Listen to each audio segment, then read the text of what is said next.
Welcome to another great episode, Grow Through Positivity. I'm excited to have Kalmen Unger, COO of ID-Tech.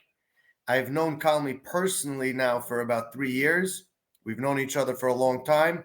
Kalmen, introduce yourself to the audience and we'll ask some valuable insights on how people could learn from each other. Hi, I'm Kalmen Unger. Joined ID-Tech a little bit over 3 years ago, and also joined EOS a couple of years ago. And Ellie, thank you so much for being our implementer and bringing us to the next level and helping us succeed with the EOS processes. I'm here to have a nice conversation with Ellie to see how we can help and grow positivity. Excellent. So I want to start actually with something that just came to my mind because I know in your past career, let's call it, and we'll talk about the factor that people should be open sometimes that you'll have a change in a career.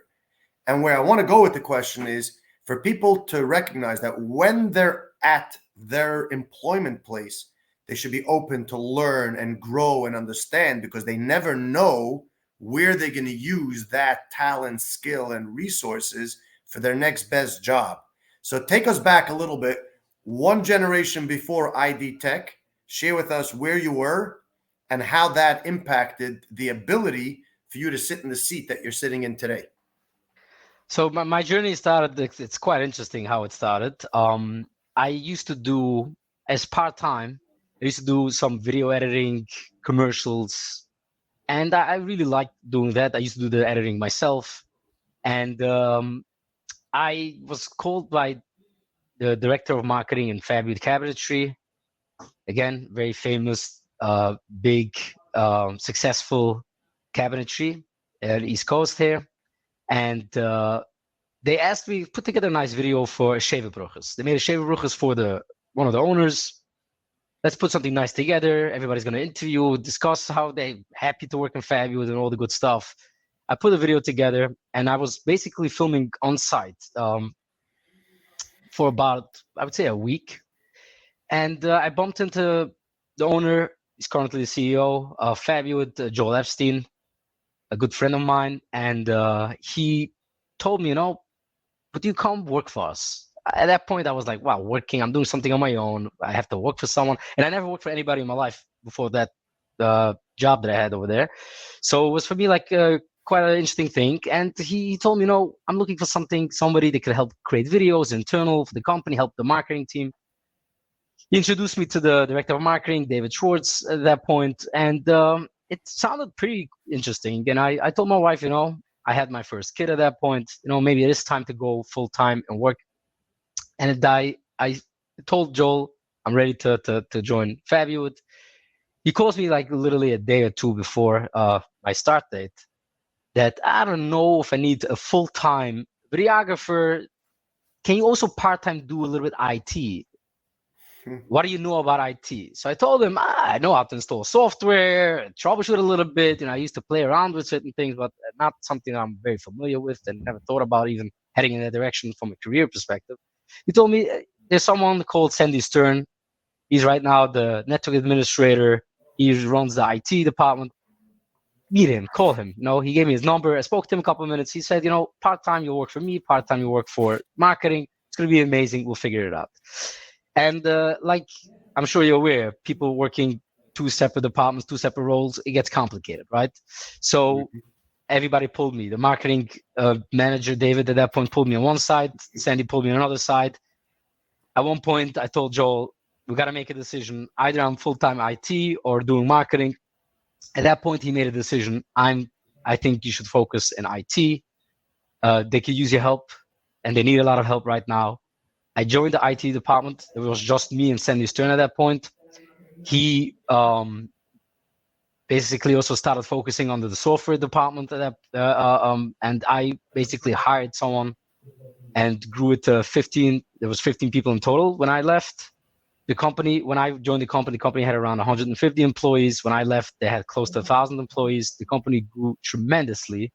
And I learned a lot over there because they invested in their employees. They also not directly running the EOS process. It wasn't famous at that point. It wasn't something that the community adapted at that point.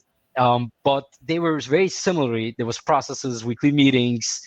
There was, reporting to this person, the LMA. They were focusing and investing in a lot of different areas, which gave me tremendous amount of training and knowledge how to streamline operations, how to implement processes, and how to grow teams on operations side. One of our vendors at that point was ID-Tech. Isaac Deutsch, which is the CEO and founder of ID-Tech, called me one day if I want to join ID-Tech family. I told him, no, I would love to join. I'm very happy right now on the Fabulous side, but he says, I can use someone like you. We're looking for an integrator. He started running EOS, which is the interesting thing. He started running EOS, and EOS, the first few months, he noticed and he realized, whoever was the implementer at that point, that he doesn't have an integrator. And he saw there's no point in running an EOS without an integrator. It's useless. So he made a stop to EOS at that point, and he was looking for an integrator. And at that point, he called me in. I joined ID-Tech mid-2021, and the rest is history. That's right. And then mid-22, we started EOS at ID-Tech. Correct. And just to take everybody back, Fabulous also started mid-21. Correct. So, in the beginning, probably 2-3 months after I left, Fabulous started EOS. Isaac told me, Kalmen, I'm ready to jump back to EOS whenever you're ready. It was new. I first wanted to stabilize certain things.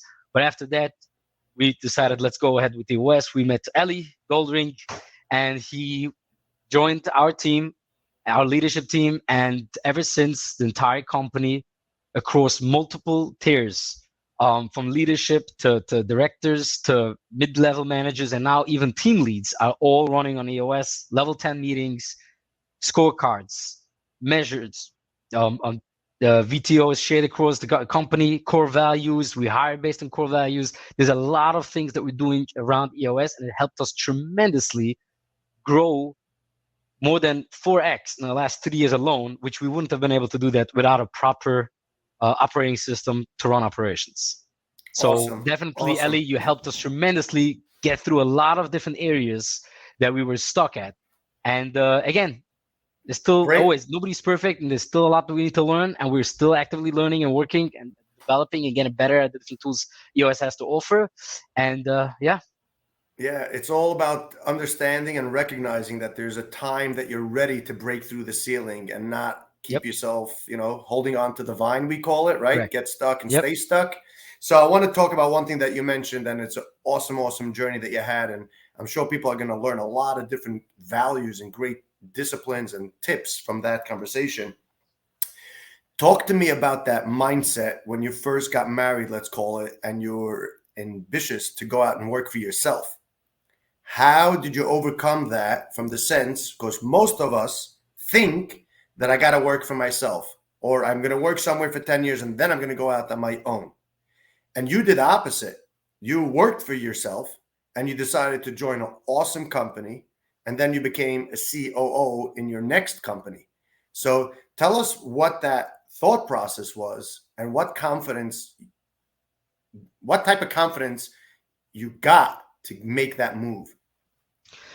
So obviously, I would always recommend, again, if people feel that they're ready to roll and jump in on their own and take on the entire risk of running your own business, because at the end of the day, we know that for every 100 business or every 10 business that opens, only one succeeds. It's very hard out there. It's a big undertaking. For me, going back in 2012, when I started, when I joined Fabulous at that point, I wasn't even thinking about, should I go on my own? Should I not go on my own? I wasn't thinking at that point, really. I did something on my own in terms of the video because I liked it. It's a hobby that I had. My wife had a full-time job at that point. I didn't have any kids yet. And I was just, I was learning half a day doing video because I had a passion for it. I liked it. And I did it. And you followed your passion. It wasn't correct. I followed my passion. I liked it. And I just went with it. And it happens to be, Hashem runs the world. And he decided to put me in touch and do a video job for Fabulous. And I felt, joining a company that is growing successfully has a lot to offer.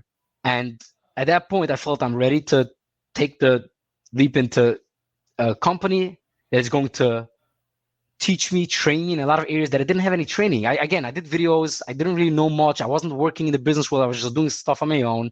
But over there, once I joined, I communicating with a lot of different people, management, clients, dealing with coworkers. There's a lot of training that when someone does work for someone, there's a lot of knowledge that you pick up that prepares you that when you are ready to go on your own or you are ready to join forces with another company and take on more responsibility, that gives you tremendous knowledge and helps you going forward, right? So definitely, I'm very appreciative for all these years. Again, I was in Fabulous, I would say close to 8 years, and I every day I'm still in touch with Joel, still in touch with Sandy Stern. These are people that built me up on the professional career.